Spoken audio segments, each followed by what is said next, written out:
Télé des Hauts-de-France, le Courrier Picard et la Voix du Nord présentent Bonjour chez vous en direct d'Amiens.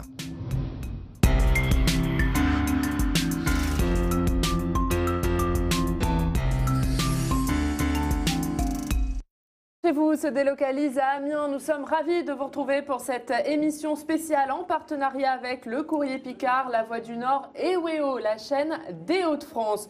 Nous sommes ensemble pendant 1h30 comme tous les jours. L'invité de cette émission spéciale dans une demi-heure, ce sera Xavier Bertrand. Il sera avec nous 1 heure d'interview avec le président de la région Hauts-de-France sur les thématiques qui concernent bien sûr la région. On parlera des projets d'aménagement du territoire, des projets de transport. On parlera emploi, industrie, écologie et puis nous l'interrogerons sur ce qu'il pense de la réforme des retraites, sur le dialogue social et sur la manière dont il voit désormais la sortie de crise. Mais avant de recevoir Xavier Bertrand, 2 invités. Dans 15 minutes, nous accueillerons Olivier Paccaud, sénateur de l'Oise. Et pour commencer cette émission, nous sommes avec la maire d'Amiens, Brigitte Fourré. Bonjour. Bonjour. Merci beaucoup de nous recevoir dans votre ville, maire UDI d'Amiens. Vous êtes candidate à votre succession avec le soutien de La République En Marche. On va en parler pour vous interroger à mes côtés Anne-Charlotte Duvivier de WEO Picardie. Bonjour Anne-Charlotte. Bonjour Ariane, bonjour Madame la maire. On va commencer en parlant de cette réforme des retraites, une nouvelle série de concertations hier et avant-hier. Édouard Philippe qui a dit hier qu'il y avait des marges de manœuvre sur l'âge d'équilibre. Est-ce que désormais pour vous une sortie de crise est possible? Mais écoutez, moi je l'espère évidemment, parce que ce que je constate c'est qu'il y a une inquiétude dans le pays. C'est pas seulement à propos des retraites d'ailleurs, mais on sent un climat d'attente, d'inquiétude. À Amiens, la mobilisation a été relativement contenue, si je puis dire, puisque, par exemple, à la ville et à la métropole, on a eu 11% de grévistes le premier jour de grève. La semaine dernière, on est tombé à 3%. Donc, mais malgré tout, on sent bien que dans le pays, de manière générale, il y a une inquiétude sur l'avenir. Le défilé a été de plus en plus important, finalement, aussi à Amiens. Bien sûr. Et puis les enseignants qui se mobilisent, évidemment, fortement. Oui, mais parce qu'encore une fois, je pense que chacun a peur de ce qui l'attend. Et c'est pas seulement la peur de la retraite, je pense. C'est vraiment une peur beaucoup plus globale, un sentiment un petit peu de... On dit parfois que les Français sont un peu... dans un climat de dépression d'une certaine façon, et je pense que c'est ça. Donc ils ont assez peur de l'avenir, et moi j'aimerais bien qu'ils retrouvent justement,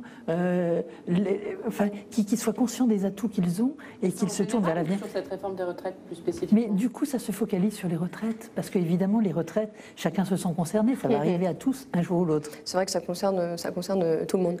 Et les enseignants, du coup, c'est vrai que c'est vraiment un pull là. On a beaucoup d'écoles qui étaient fermées. Oui, quand même. Mais il faut reconnaître que le métier d'enseignant aujourd'hui, c'est un métier extrêmement difficile psychologiquement parlant, parce que accueillir des jeunes au collège, par exemple, aujourd'hui, ça n'a pas grand-chose à voir avec accueillir des jeunes au collège il y a 30 ans. Donc, moi, je comprends bien que les membres de l'éducation nationale se sentent un peu dévalorisés, et donc du coup, leur métier est plus difficile, et puis des conditions de travail qui ne sont pas toujours agréables, il faut bien le reconnaître. C'est difficile de faire à la fois un métier d'enseignant et en même temps de faire de la discipline auprès des jeunes, et voilà. Donc je pense qu'il y a un climat qui dépasse infiniment la thématique des retraites. On va parler d'un autre sujet qui concerne la maire que vous êtes. C'est le Parlement qui a définitivement adopté la loi Lecornu, cette loi qui vise à répondre au malaise des maires. Est-ce que pour vous, le gouvernement a réussi à répondre à ce malaise? Alors, même chose, sûrement pas complètement, mais en même temps, il y a des signaux qui sont donnés pour dire aux maires qu'on leur fait confiance. Mais dans le même temps, on nous a demandé, par exemple, de signer des contrats avec l'État pour indiquer qu'on n'augmentera pas nos dépenses d'une année sur l'autre. Et là, quelque part, je me dis que c'est ne pas nous faire confiance, parce que la plupart des maires sont très conscients des contraintes que nous avons tous, et par conséquent sont très attentifs à ne pas augmenter les impôts et à ne pas dépenser au-delà du raisonnable. On a beaucoup parlé de ce manque d'ancrage local pour Emmanuel Macron, de cette déconnexion avec les territoires. Il est venu pendant 2 jours ici, à Amiens, dans sa ville natale. Alors c'était évidemment assez remarqué. Il y a eu cette reconnexion au territoire selon vous? En tout cas, ce que je peux vous dire, c'est qu'il y a eu un contact direct avec les habitants, sans filtre. Et il y a eu des bains de foule, et pas seulement des bains de foule pour dire bonjour, mais des bains de foule aussi pour discuter avec les gens. Je pense, enfin, moi, ça m'a beaucoup marqué, et je pense que ça a beaucoup marqué les Amiénois aussi. Comme si le président de la République avait vraiment besoin de discuter avec les gens, de nouer un vrai contact avec eux. Et en tout cas, ça a été très apprécié, aussi bien par les jeunes d'Amiens Nord qu'il a reçu le vendredi matin que devant la cathédrale le jeudi après-midi. Enfin voilà, ça a été un vrai moment. Quels sont les liens qui le lient encore aujourd'hui à Amiens? Alors, en fait, honnêtement, le président de la République est parti d'Amiens, il avait 16-17 ans. Donc, il n'y a pas de lien spécifique de cette époque-là, si vous voulez.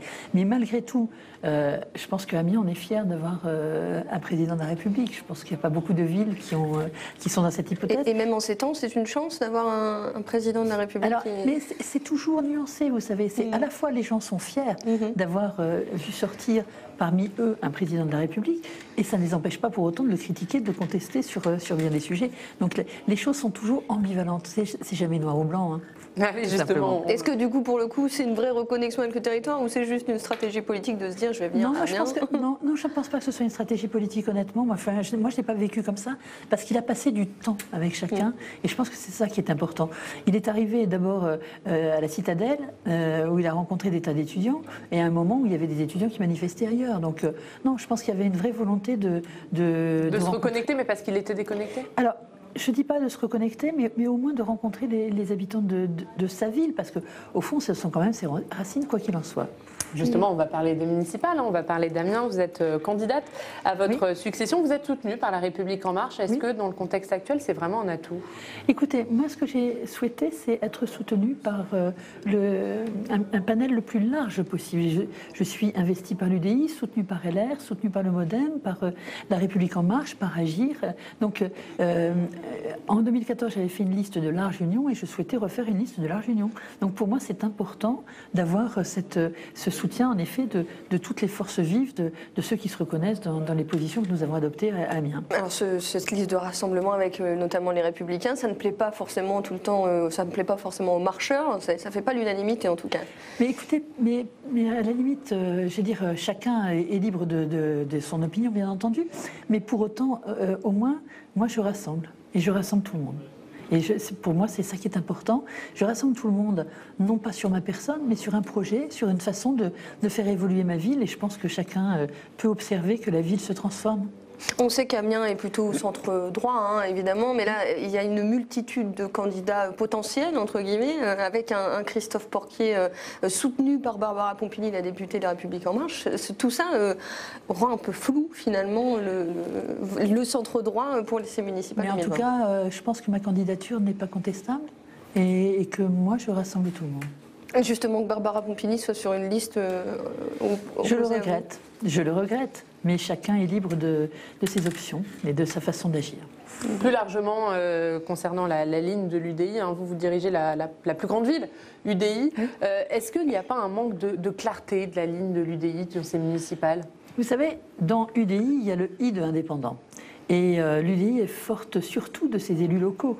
Ça ne vous échappera pas, même si nous avons de nombreux députés sénateurs, mais ce sont surtout les élus locaux qui font notre force.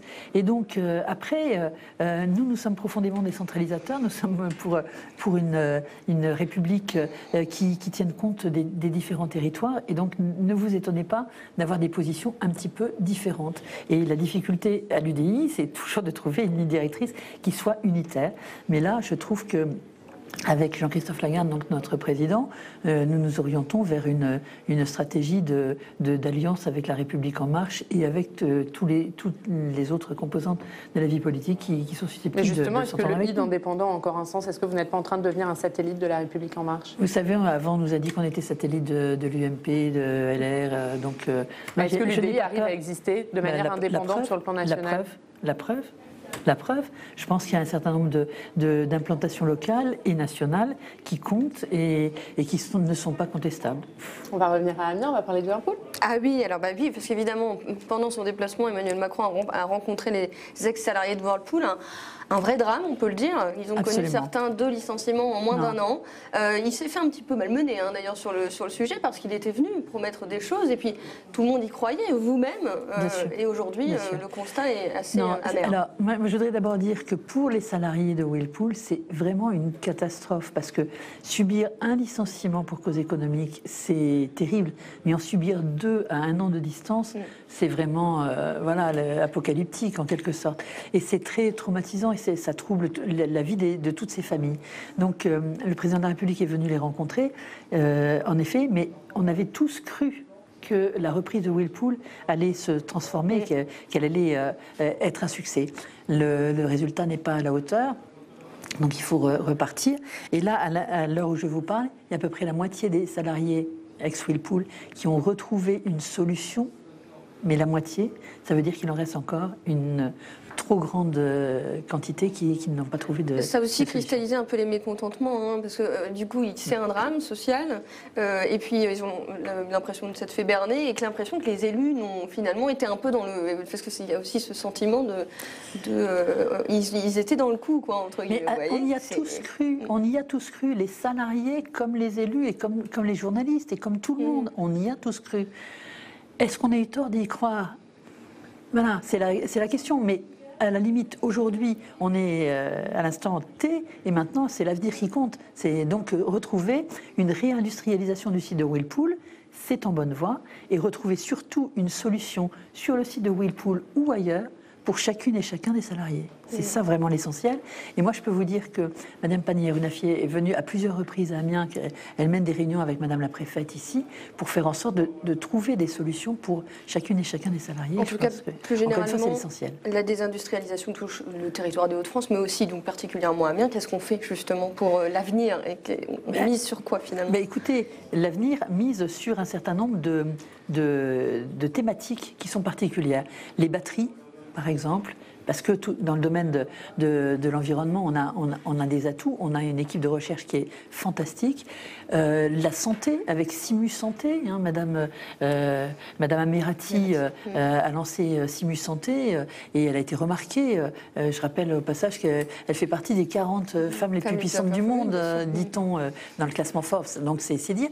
Et puis, donc, on a des domaines d'activité qui sont vraiment des domaines de vrais axes dans lesquels on a vocation à se développer et à faire en sorte que des entreprises viennent s'installer. C'est déjà commencé, il faut transformer l'essai.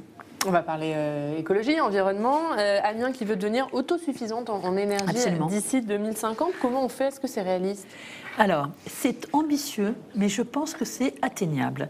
Alors, on a un réseau de chaleur à Amiens qui vient de démarrer, qui est en fonction là depuis cet hiver, qui alimente en énergie 19 000 foyers, l'équivalent de 19 000 foyers amiénois, c'est-à-dire un petit tiers des foyers amiénois. Ce n'est pas rien, avec de l'énergie renouvelable à plus de 60%. Donc ça veut dire aussi que la facture énergétique des habitants baisse.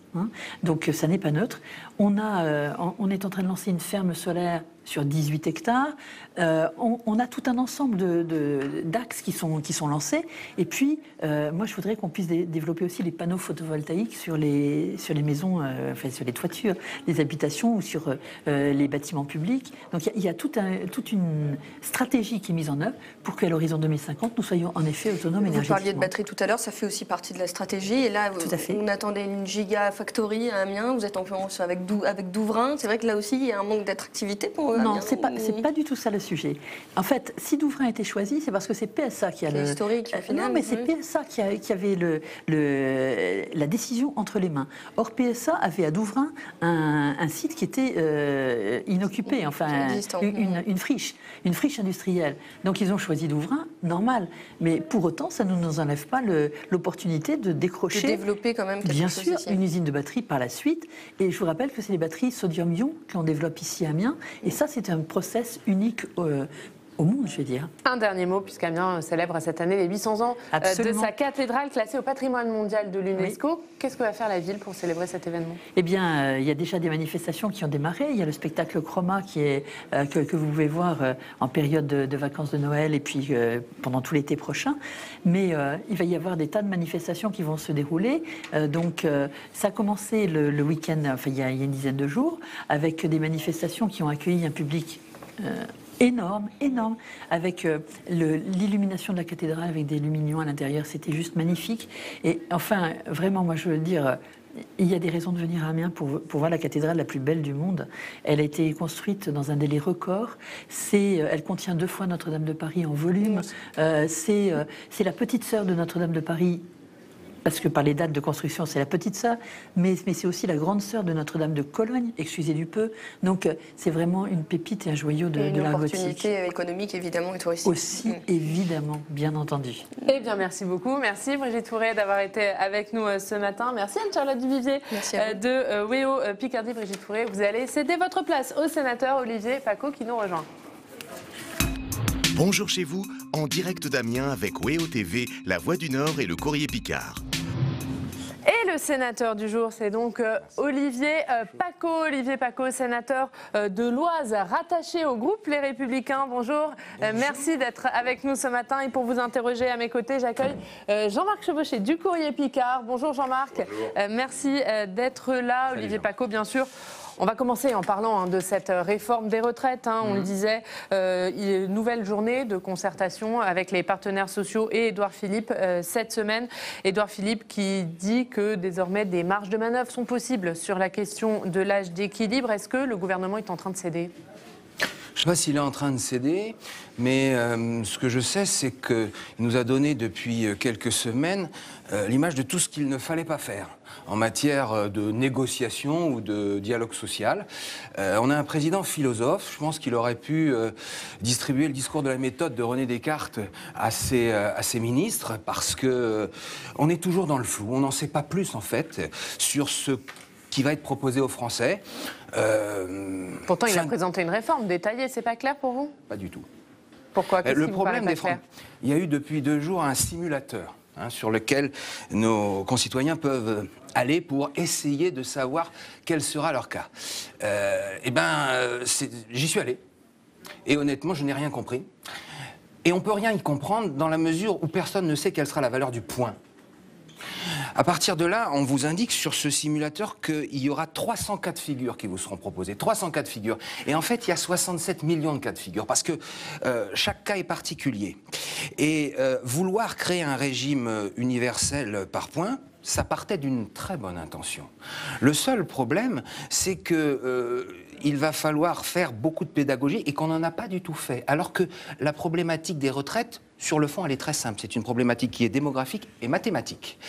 Et là, c'est mon avis personnel, il fallait d'abord commencer par asseoir l'équilibre financier avant de pouvoir bâtir un système plus équitable. Parce qu'il y a des choses, effectivement, qui, aujourd'hui, peuvent surprendre les Français en matière d'inéquité. Et les petites choses qui se font, Olivier Paccaud, quand Jean-Michel Blanquer vient annoncer qu'il va donner une prime aux enseignants, vous qui connaissez bien ce monde enseignant, c'est pas de nature à vous rassurer ?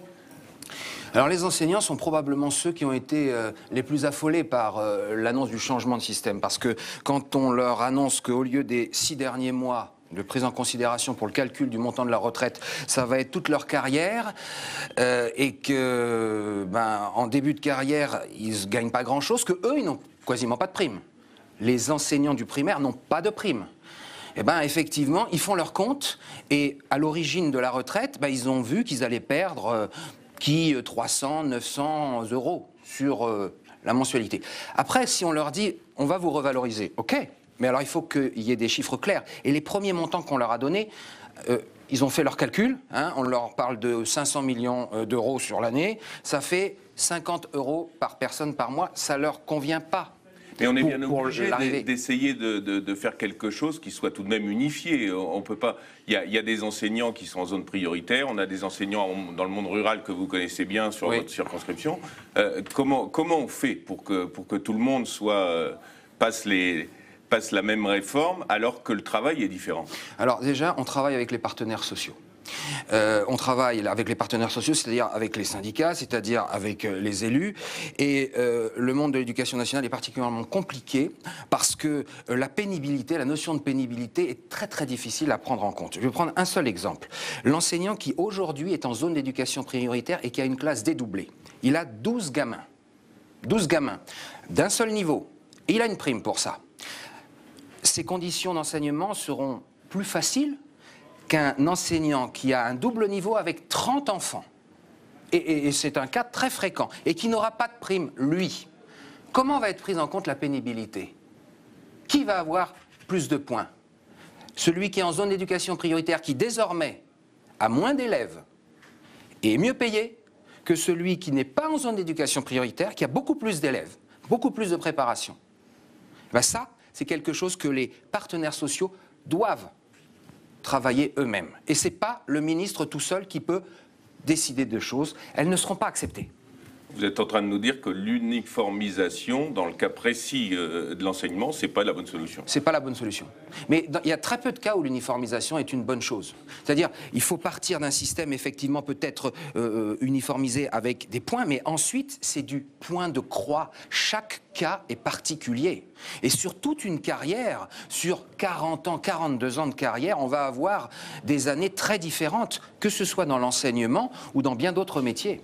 Alors, vous êtes élu sénateur de l'Oise. Est-ce que l'Oise, c'est aussi un cas particulier dans les Hauts-de-France? Parce qu'ici, on est dans la région des Hauts-de-France. On sait que le rassemblement du Nord-Pas-de-Calais et de la Picardie, ça a été un petit peu vécu comme un traumatisme du côté picard. Oui. Et est-ce que du côté de l'Oise, qui est peut-être un petit peu moins picard que le reste de la Picardie, puisque plus proche de Paris, aujourd'hui, c'est bien vécu? Quelle est la place de l'Oise dans cette grande région?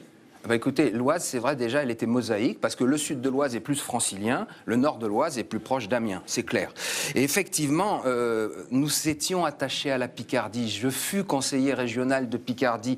Et cette grande région, on l'a vu arriver avec beaucoup de scepticisme. Et on a eu la grande peur que l'Oise soit la 5e roue du carrosse des Hauts-de-France. Est-ce que désormais, cette peur est derrière vous ? Un petit peu parce qu'on a la chance d'avoir un président qui est très présent sur le terrain, qui vient, moi j'ai eu le plaisir de l'accueillir à Chambly, qui est une des villes les plus au sud de l'Oise, et il a ce souci d'être sur le terrain et de montrer que la région de Lille n'oublie pas le sud de l'Oise. Néanmoins, Lille est très loin. Et la géographie, vous savez, on ne la bouge pas. Les grands pays d'Europe, Madrid est au centre de l'Espagne. Berlin est au centre de l'Allemagne. Généralement, une capitale est au centre d'un territoire. Vous trouverez des exceptions, hein. Mais c'est vrai que cette configuration très particulière, si c'était à refaire, il ne faudrait surtout pas le refaire. Néanmoins, c'est comme ça. Mais la région ou de mettre la capitale à Lille? Qu'est-ce qu'il ne faudrait pas refaire? Non, la région, faudrait.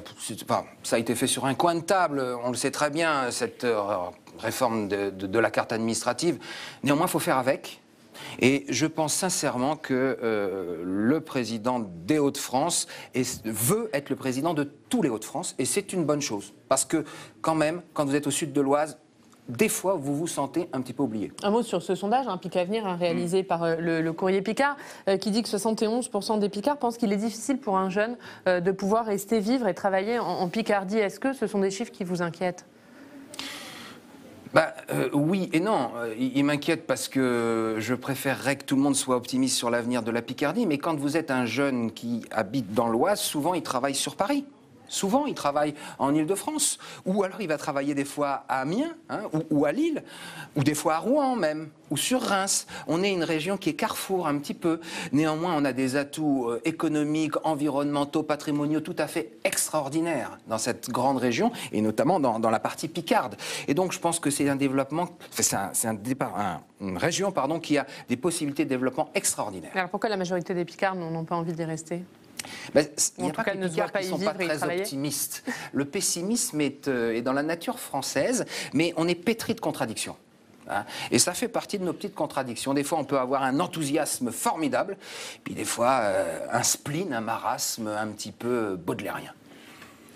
On va parler de Xavier Bertrand, Jean-Marc Chevauché. Mais on l'accueillera tout à l'heure sur ce plateau, et vous venez de dire que c'était un président qui écumait la région, qui se déplaçait, qui mouille le maillot. Qui était venu, c'est une métaphore sportive qui tombe bien, puisque vous avez parlé de Chambly, qui est désormais en Ligue 2. Ouais. Mais est-ce que, au-delà des Hauts-de-France, vous pensez que Xavier Bertrand est un homme d'avenir pour la France ? En tout cas, ce que je souhaite, c'est qu'en 2022, pour parler clairement, nos concitoyens n'aient pas à choisir entre les slogans simplistes de Madame Le Pen et la gouvernance jupitérienne un petit peu déconnectée de la réalité d'Emmanuel Macron. Et il me semble que Xavier Bertrand incarne certainement cette France des territoires auquel beaucoup de nos concitoyens sont attachés. Depuis qu'il est à la tête de la région, il creuse son sillon, un peu comme Cincinnatus, contrairement à Jupiter. Et voilà, il a cette volonté d'être à la fois pragmatique et proche des gens. Et je pense sincèrement que, contrairement à ce qu'on dit, eh bien, parmi nos concitoyens, il y a une attente d'un message, d'une attitude, d'une gouvernance qui prenne en compte tous les territoires et qui ne soit pas dans le simplisme et dans le slogan, dans le yaka faucon. Et je pense que Xavier Bertrand peut l'incarner. Mais pour vous, c'est lui qui incarne le mieux l'avenir de la droite ? Écoutez, je pense qu'en tous les cas, il est dans le top 3 ou dans le top 2. Alors, qui est le deuxième ? Ou les deux autres ? Bon, écoutez, on parle beaucoup de François Baroin, mais si vous vouliez me faire choisir quelqu'un, oui, moi je serais plutôt derrière Xavier Bertrand. Alors, peut-être parce que je le connais, parce que je suis des Hauts-de-France et parce que je vois mieux que d'autres son action à la tête de la région. Et son souci d'être au plus proche des gens, d'être à l'écoute. Je suis allé avec lui sur certains terrains et j'ai vu que c'est quelqu'un qui sait d'abord écouter. D'abord écouter. C'est quelqu'un aussi qui a une expérience de terrain formidable. Il a été conseiller général, il est président de région, il a été ministre, il a exercé des fonctions à tous les niveaux territoriaux. Et l'expérience, pour bien gouverner, c'est irremplaçable. C'est une qualité de ne pas avoir fait l'ENA ? Oh, je ne veux pas tirer sur les énarques parce que ce sont des gens généralement qui ont une capacité, une qualité de travail extraordinaire.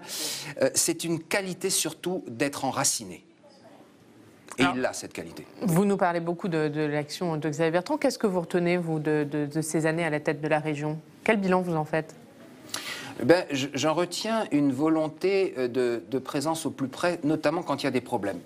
Alors, on pourrait multiplier les exemples, Jean-Marc Chevauché les connaît mieux que moi, notamment de crise industrielle, d'entreprises qui étaient dans les difficultés, il y est toujours allé. Après, il a mis en place beaucoup de petites mesures, entre guillemets, mais très concrètes. Alors, ça va être la prime transport, ça va être Proche Emploi, qui répondent à des problématiques quotidiennes des gens. Et vous portez à son crédit la société de projet pour le canal Seine-Nord qui va arriver, bien que Barbara Pompili, dont on parlait sur le plateau tout à l'heure avec Madame Fourré, soit contre. Oui. Ah bah, écoute, mais ça, les écologistes ont toujours été contre le canal Seine-Nord. Lorsque j'ai été conseiller régional de Picardie, on avait des débats avec l'ami de Madame Pompili, Monsieur Porquet, ils étaient toujours contre le canal Seine-Nord.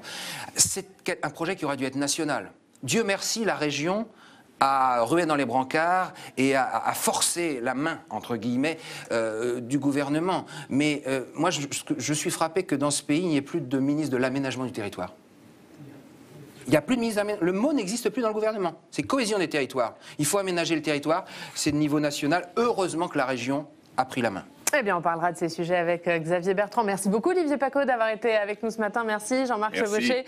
Et Xavier Bertrand va donc nous rejoindre dans 2 minutes. On sera ensemble pendant 1 heure avec le président de la région Hauts-de-France en partenariat avec le Courrier Picard, La Voix du Nord et WEO, la chaîne des Hauts-de-France. Mais avant d'accueillir Xavier Bertrand, on va regarder son portrait réalisé par Jonathan Dupriez.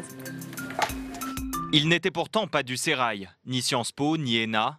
Mais à 54 ans, Xavier Bertrand s'est imposé comme l'une des figures les plus consensuelles de la droite. Pourtant, rien n'était écrit pour cet assureur de formation.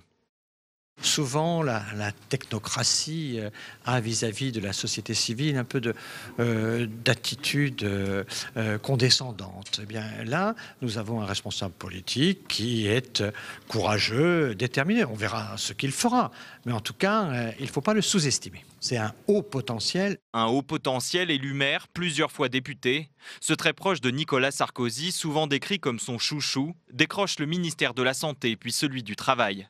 Mais il prend la tangente avant la défaite de 2012. Xavier Bertrand se révèle alors sous un nouveau jour. Il y a une volonté de changer, de ne pas être celui qu'on croit, si j'ose dire. C'est quelqu'un qui a du caractère, parfois même du mauvais caractère, alors qu'on a l'impression que c'est les garçons sympathiques que les Guignols de l'info décrivaient un peu en faillot. Nouveau look, nouvelle stratégie.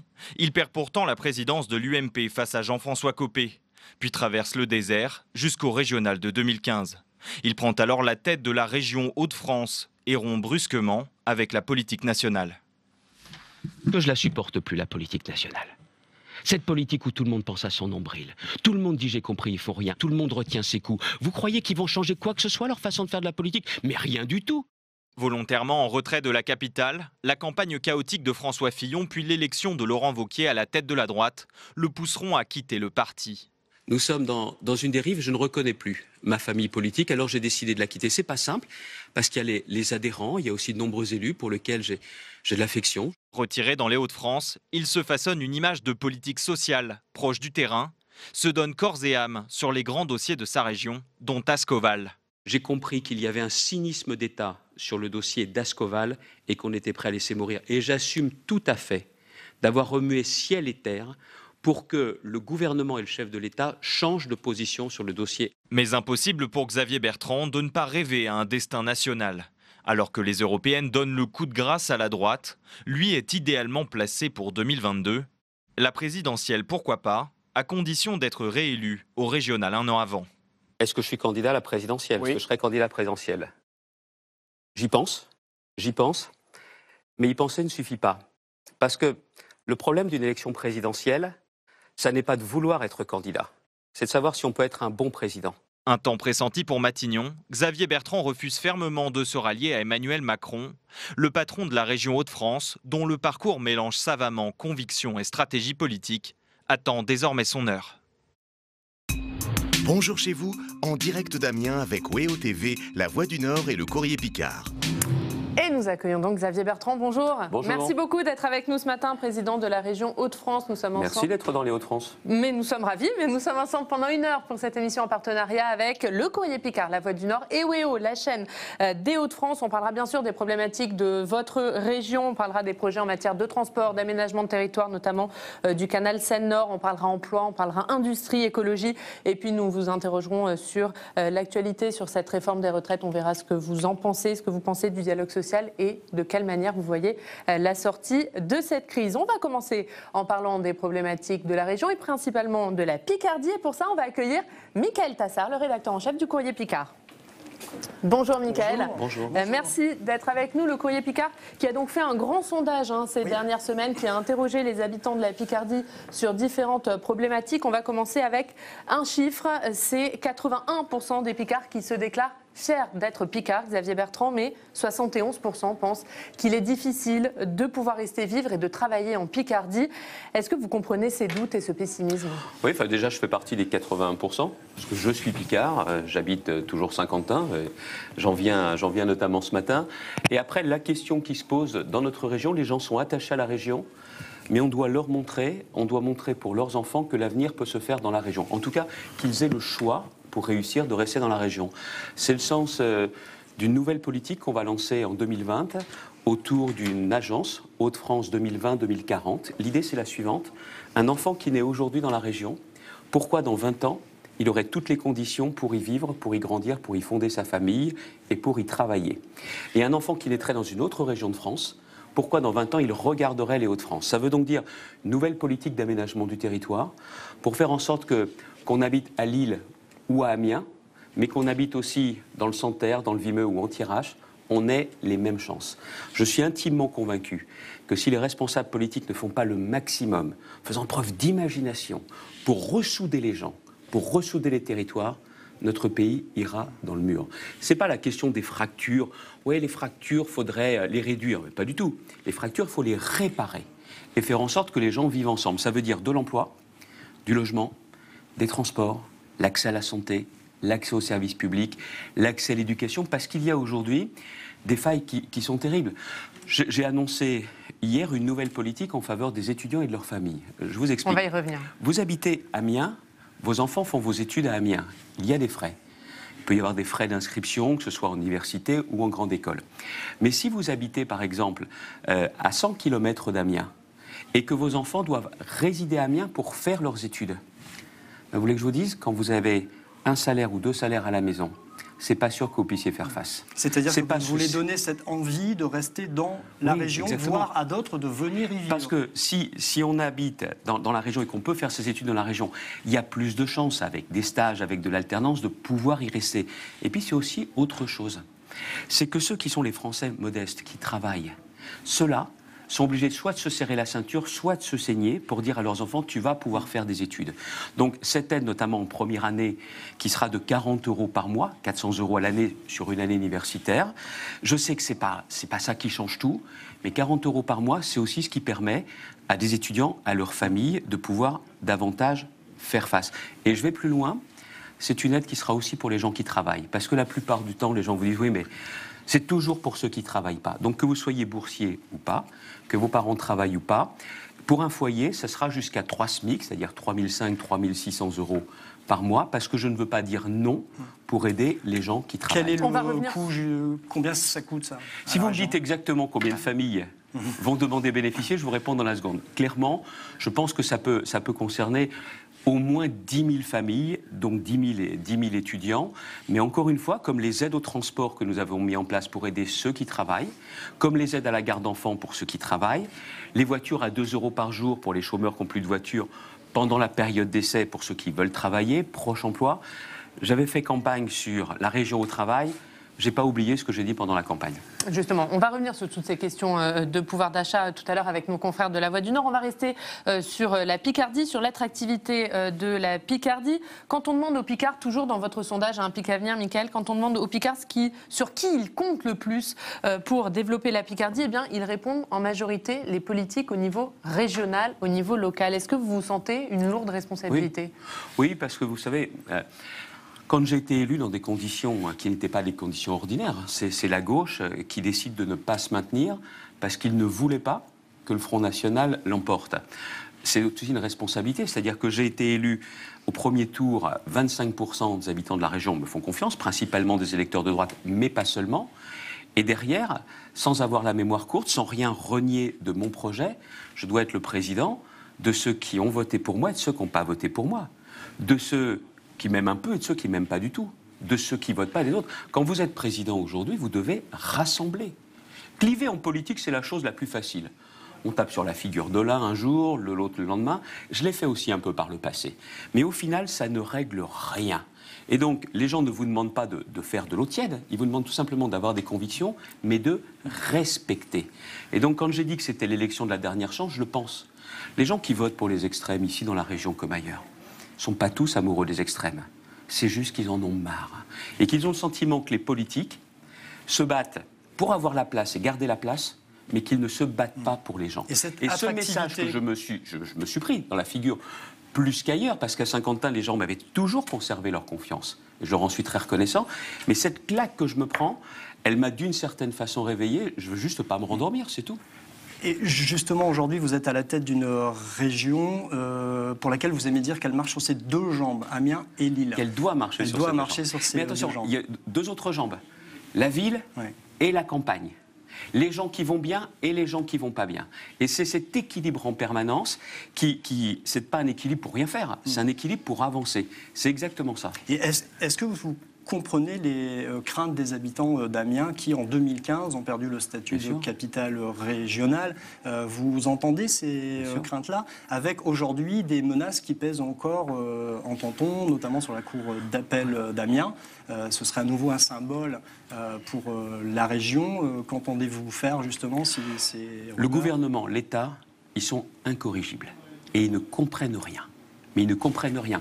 Et le pire, avec Brigitte Fourré, avec Alain Geste, on est obligé, pardonnez-moi, de râler. Peut-être parfois l'image d'un râleur. C'est la seule façon, vous le rappelez dans votre reportage, de se faire entendre et de comprendre à Paris. Mais c'est dingue. Vous avez des acteurs de l'État. Moi, je ne suis pas en guerre matin, midi et soir contre l'État. La préfète ici, le préfet Michel Lalande à Lille, eux, ils comprennent. Ils sont sur le terrain. Et ils voient bien qu'on n'est pas à râler pour râler, mais tout simplement pour se faire respecter. Et quand je dis cela, c'est que les habitants de la région, Picardie, des Hauts-de-France, soient respectés. L'idée est très simple, c'est que l'État à l'époque, Bernard Cazeneuve était venu en disant on va garder des services de l'État ici. Il y a des directions régionales qui resteront ici. Il était sincère. Il serait resté, il l'aurait fait. C'est lui à l'époque qui vient et qui signe un pacte pour Amiens avec du concret dedans, pas du vent, du concret. Sauf que quand il est parti, eh ben les autres, la suite, le gouvernement, Ah ben un gouvernement a dit blanc avant, ben on ne se sent pas concerné. Eh oh, c'est le même État quand même, c'est même pas une question de couleur politique. Là-haut, ils ont la mémoire courte.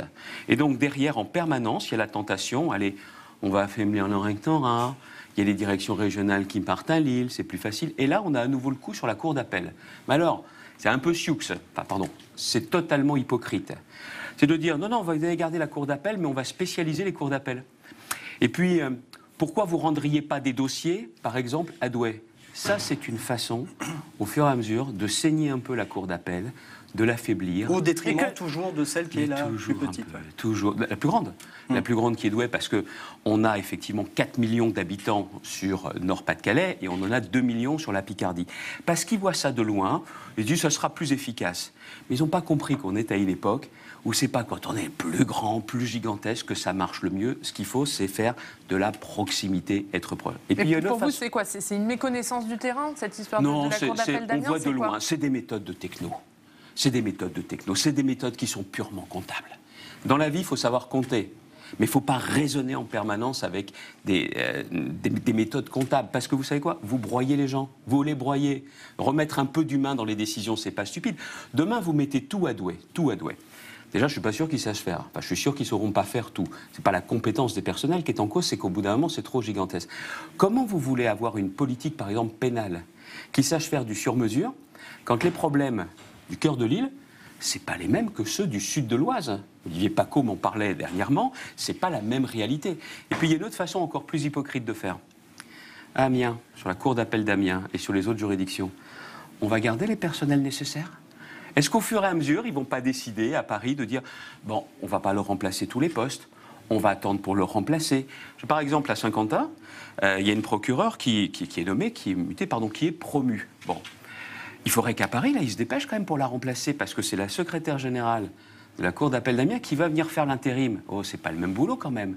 Et donc, ce qu'ils doivent bien comprendre, c'est que nous, ici, on n'est pas des râleurs par nature, on n'est pas des neuneux, mais on représente les gens et on veut tout simplement être respecté. Et il y a une déconnexion de la part de ce gouvernement vis-à-vis des territoires ? Non, écoutez, ça date pas seulement d'aujourd'hui, mais avec eux, ça s'accentue quand même. Ça s'accentue parce que, écoutez, excusez-moi, mais le président de la République, aussi intelligent soit-il, l'intelligence, ça remplace pas l'expérience. Quand vous êtes élu local, vous avez été maire par exemple, quand vous tenez des permanences face à des gens qui ont vraiment des problèmes, sincèrement des problèmes, vous faites autrement. Et puis je le dis souvent, quand vous êtes à portée d'engueulade, vous faites moins de conneries. Ça veut dire que les messages envoyés par la rue depuis un an de ça, selon vous, ne sont pas encore arrivés à Paris et aux oreilles de... Sur leur méthode, ils ne changeront plus. Ils changeront plus. Regardez combien de temps il a fallu pour que l'an dernier, le message soit entendu. Regardez les hôpitaux. À chaque fois, c'est comme si ils restaient droits dans leurs bottes. Ils ne bougeaient pas en disant « non, ça va se calmer » ou « ils vont se lasser ». Mais il y a une colère qui monte. Et c'est l'intérêt de personne, à part les extrêmes, que cette colère ne déborde. On a aussi la situation de gens qui n'y arrivent plus, sincèrement qui n'y arrivent plus. Quand je décide, on n'est pas la région la plus riche de France, mais de décider justement d'aider concrètement le pouvoir d'achat. C'est-à-dire que je fais moins de discours et j'essaye d'être beaucoup plus concret qu'avant. C'est des réponses. Et encore, moi je suis à la tête d'une région, je ne suis pas à la tête de l'État. Mais l'État pourrait effectivement être beaucoup plus efficace. Regardez, si on s'y mettait tous. On a mis en place une aide au transport. On va avoir, je pense, en début d'année, 100 000 aides qui auront été versées. Bon. Sans augmenter les impôts. D'ailleurs, tout ce que je vous ai dit tout à l'heure, je n'augmenterai pas les impôts. Le seul impôt régional, la carte grise, a baissé depuis le début du mandat. Mais c'est pour aider les gens. C'est pour aider les gens. Mais eux ne se rendent pas compte. L'aide des transports, ce qu'on a fait dans la région, ils nous auraient filé un coup de main au niveau national, ça aurait aidé les gens. Regardez, on a décidé dans la région, en partenariat en plus avec le département de la Somme, vous avez une voiture essence, vous voulez rouler au bioéthanol, parce que ça coûte moins cher. Vous faites l'investissement du boîtier, la région finance une partie, le département aussi. Vous ne croyez pas que c'était à eux de le faire, ça? Non mais c'est bon pour l'environnement, ça fait un débouché pour l'agriculture, c'est bon pour le pouvoir d'achat. Et nous ont regardé en disant « ouais, c'est bien ce que vous faites, c'est bien. Et oh, ça vous dérangerait, vous, de faire un petit plus? C'est pas pour me faire plaisir à moi, c'est tout simplement pour aider les gens. » Mais ça, ils mettent un siècle avant de réagir, ils jouent bien souvent le pourrissement, et ils comptent sur la lassitude des gens. Mais c'est pas la lassitude qui recule, c'est la colère qui monte. Alors, on va parler de la question des transports, notamment des lignes ferroviaires. Un mot d'abord sur ces transports perturbés par la mobilisation contre la réforme des retraites. Vous avez demandé, vous, à la SNCF, de faire un geste en faveur des abonnés des TER. Non, pas un geste. De payer. Voilà, de payer, non, de faire un geste. Vous avez une réponse de la SNCF ? Pas encore, attendez, vous savez... Même si je l'ai fait aussi par médias interposés, je saisis le président de la SNCF. En ce moment, ce qu'on lui demande, c'est d'assurer un maximum de transport. Et par contre, je lui demande une chose particulière. Je ne sais pas si vous avez vu. C'est qu'il y a un dispositif spécial à la SNCF pour les enfants qui sont seuls, pour pouvoir voyager seuls. J'ai entendu dire que, parce qu'il y avait beaucoup de monde dans les trains et autres, ce service serait suspendu pour Noël. Pour des raisons de sécurité, dit-il. C'est un scandale. C'est un scandale. Je pense que le maintien, le rétablissement de ce service pour les fêtes de fin d'année doit être une priorité de la SNCF. Parce que les enfants en question, ce ne sont pas des enfants qui ont décidé comme ça de faire le Tour de France par amusement.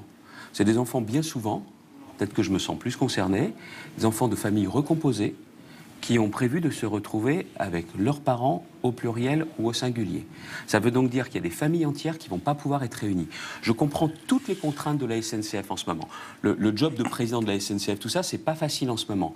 Mais ce service-là, il doit être considéré comme une priorité. Parce qu'autrement, je ne sais plus, c'est 5 000 ou 8 000 enfants qui ne pourront pas voyager comme ça. Ça veut dire qu'il y en a des milliers où les familles ne seront pas réunies. Et d'ailleurs, j'en veux au gouvernement, au-delà de la méthode qui est quand même du grand n'importe quoi sur les retraites, d'avoir présenté ce texte-là en décembre. Et ils auraient fait les choses avec leur concertation qui durait déjà depuis 18 mois. Ils l'auraient fait en septembre. On n'avait pas tout ce sujet en ce moment. Mais il y a l'économie qui est plombée par le mouvement. Vous êtes commerçant, vous êtes salarié. Votre mois de décembre, en général, il peut représenter jusqu'à 20 ou 30% du chiffre d'affaires. Et deuxièmement, les familles, quand elles sont séparées, je suis désolé, cette période-là, c'est quand même une période sacrée. Si on reparle des trains, Xavier oui, on va revenir sur cette réforme des retraites, bien sûr, tout à l'heure avec WEO. On sent que vous êtes en bras de fer avec eux depuis le début. Vous exigez des trains assis à l'heure. C'est la moindre des choses. Et ça en est où? Est-ce que vous avez l'impression d'être entendu? Écoutez, le nouveau président... J'ai décidé de lui proposer qu'on fasse la paix à une condition, pas pour faire sympa. Sympa, c'est pas un métier. C'est tout simplement qu'on essaye de voir ensemble comment il me garantit que dès 2020, les choses s'améliorent. Alors, j'ai essayé de comprendre pourquoi on en est arrivé là. Et c'est l'État, sens large, mais attention, pas depuis 30 mois là. Quasiment depuis 30 ans, y compris dans des gouvernements auxquels j'ai appartenu. Je n'ai jamais été ministre des Transports, mais l'État qui n'a pas fait ce qu'il fallait, qui n'a pas investi dans les trains du quotidien. En plus, c'est qu'à l'époque, on a tout mis sur beaucoup de développement international, le TGV, et pas notamment sur les TER et autres. Et donc, on était parti sur une logique où on allait avoir de moins en moins. Si la région a repris, en finançant la ligne, par exemple, Paris, Amiens, Boulogne, avec d'ailleurs des nouveaux trains qui vont arriver là en début d'année, c'est parce que je voyais bien que l'État allait au fur et à mesure asphyxier ces lignes. Sauf que derrière, moi, ce que je veux, c'est une amélioration concrète. Moi, le train que je prends, quand je le prends, c'est Saint-Quentin-Paris, Paris-Saint-Quentin, ou parfois Lille-Paris. Mais je dois faire comme si je prenais toutes les lignes de la région. Et donc, on va lancer à partir du mois d'avril un site internet et une ligne téléphonique pour que les gens puissent nous dire la réalité des retards, parce que je ne la connais pas, la réalité. Est-ce que c'est votre rôle, ça? Non, normalement, c'est les SNCF de le faire. Mais aujourd'hui, je ne leur fais plus confiance. Je n'en fais pas confiance. Quand on me dit justement qu'on a un taux de retard qui est par exemple de 80%, ça veut dire que les gens qui vont bosser, ils arrivent forcément en retard dans la semaine, avec les problèmes qu'il peut y avoir avec le chef d'entreprise. Et quand vous rentrez et que vous avez notamment des enfants à les rechercher à l'école ou à la crèche, vous faites comment? Et donc ce qu'il faut bien comprendre, c'est qu'il y a des gens qui font le choix du train parce que c'est plus écologique, et il y a des gens qui sont obligés de prendre le train. Et moi, ce que je voudrais, c'est que ceux qui décident, j'essaye de le faire, mais que ceux qui décident se mettent à la place des gens.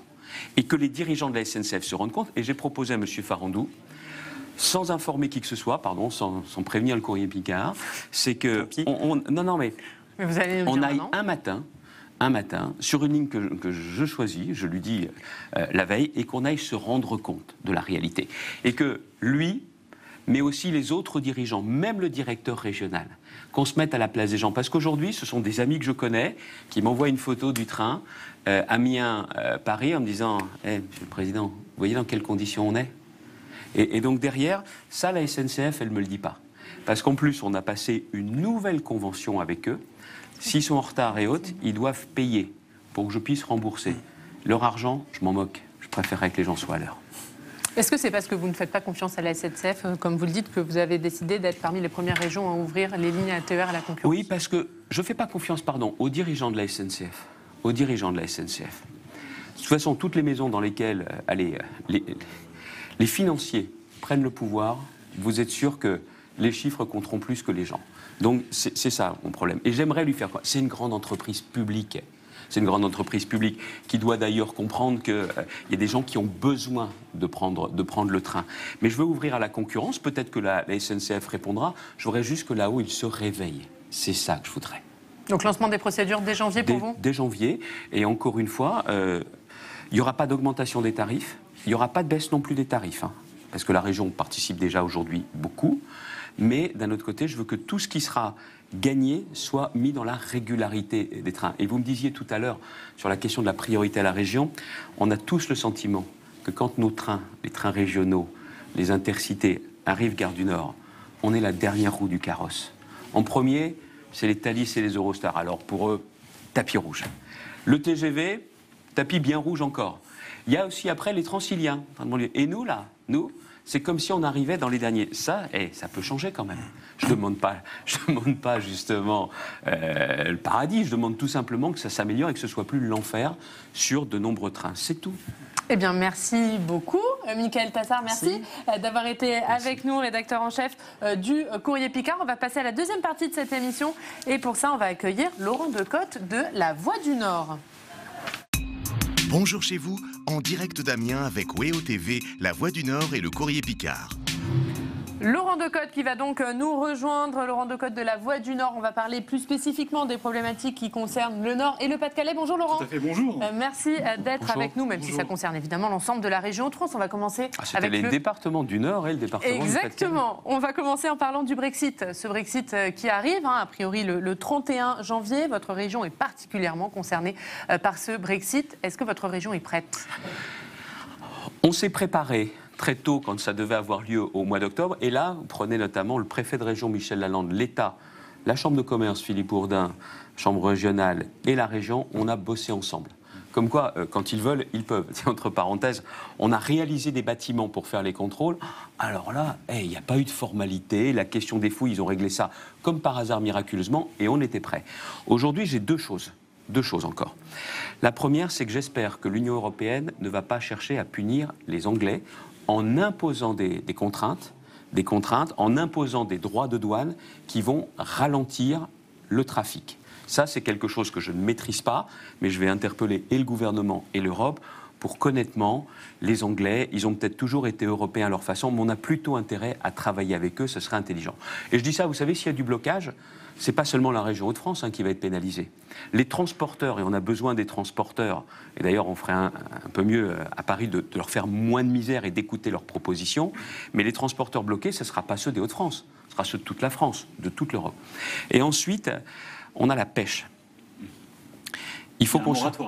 Oui, mais il faut qu'on se mobilise tous pour éviter une guerre de la pêche. Et de dire aux Britanniques, attention, peut-être qu'aujourd'hui les Européens, les Français pêchent beaucoup dans vos eaux, mais vous transformez le poisson en France, en Europe, et vous le vendez en Europe. Et si franchement, vous nous empêchez d'aller pêcher dans vos eaux, comme c'est le cas depuis des années, nous, dans ces cas-là, on vous le dit clairement, vous ne vendrez plus votre poisson de la même façon. C'est peut-être pas très sympa, encore une fois, comme discussion, mais moi, je veux éviter une guerre de la pêche, parce qu'on a nos pêcheurs aujourd'hui, où il y a la pêche électrique a continué à être pratiquée par les Hollandais. On a des bateaux-usines qui sont en train justement de venir appauvrir la ressource en poisson. Si en plus il y a une guerre de la pêche liée au Brexit, on ne s'en sortira pas. Et puis le tout dernier point, je vais rappeler le président de la République qui a sa parole.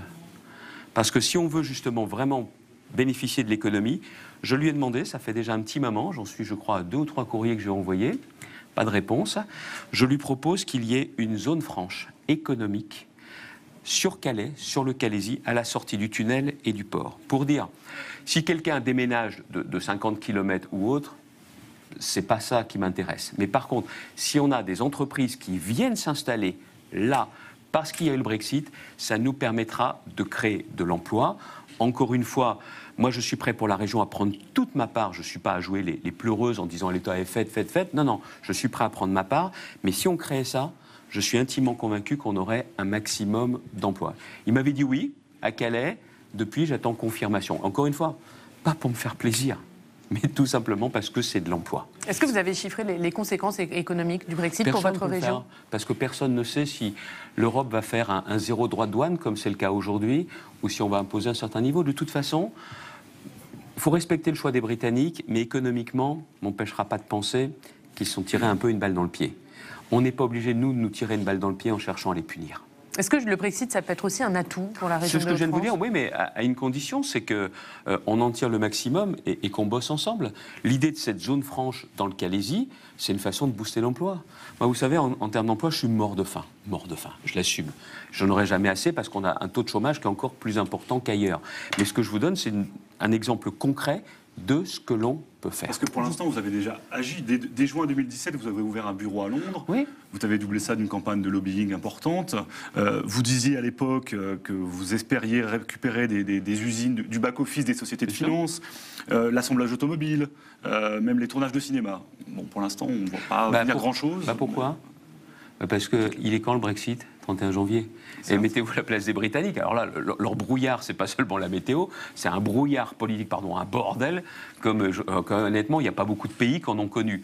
Donc là, maintenant, on va enfin savoir comment ça va se passer. Et derrière, moi je sais, on a un certain nombre de contacts qui nous disent, nous, on aura besoin de rester en Europe pour pouvoir travailler. Sur ce sujet. Oui, bien sûr, bien sûr. Mais comme quoi, je fais bien de ne pas faire de promesses chiffrées ou de trucs comme ça. De toute façon, les politiques qui font des promesses chiffrées, il n'y a personne qui y croit. À part les journalistes pour nous rappeler ce qu'on avait dit, et à part les opposants, vous n'avez pas tenu votre engagement à quelques mois près. Donc maintenant, je le dis, si une seule entreprise, et on en a déjà eu quelques-unes, une seule entreprise s'installe, ça vaudra la peine. Ça vaudra la peine. Et après, pour en profiter de tout ça, il va falloir aussi qu'on développe davantage l'apprentissage des langues internationales. On m'a reproché sur l'île d'avoir mis le paquet pour avoir une école internationale, une école européenne pour attirer des fonctionnaires européens. C'est une des raisons qui a fait qu'on a raté l'Agence européenne du médicament, par exemple. Vous savez, il faut apprendre aussi des erreurs. Alors c'est vrai que sur l'Agence européenne, on n'a pas vraiment été aidé par là-haut, à moins qu'on puisse dire. Mais en attendant, nous aussi, notre dossier n'était pas le meilleur à l'époque. Il nous manquait une école internationale, une école européenne. On l'a aujourd'hui dans l'Oise. Dans l'Oise, il y a une école privée, Open World, qui justement permet l'apprentissage des langues, parce qu'il n'y a pas que l'île. Et je pense qu'avec tout ça, on devrait être capable d'attirer des investissements. On n'aura pas la finance. La finance, ce sera Francfort ou Amsterdam ou Paris. Mais je suis intimement convaincu qu'on peut tirer notre épingle du jeu. Ça serait bien, encore une fois, que l'Europe, soit cool avec les Anglais. Allez, vous parliez tout à l'heure d'emploi. On va justement passer à ces questions d'emploi et d'industrie, Laurent. Tout à fait. Vous défendez bec et ongle l'industrie, on le sait. Mais Ascoval, dans le Valenciennois, est toujours dans une situation fragile. Aujourd'hui, les ouvriers travaillent une semaine sur deux, je crois. C'est mieux qu'avant ? C'est mieux qu'avant, certes. L'usine Tim de Dunkerque vient d'être liquidée avec 304 emplois à la clé. Et les statistiques montrent que le secteur perd plus d'emplois qu'il n'en crée pour l'instant, en termes d'industrie. Ouais. Est-ce que vous pensez que c'est toujours l'avenir, l'industrie de la région ? Oui. J'en suis intimement convaincu. Alors, il y a des bonnes et il y a des mauvaises nouvelles.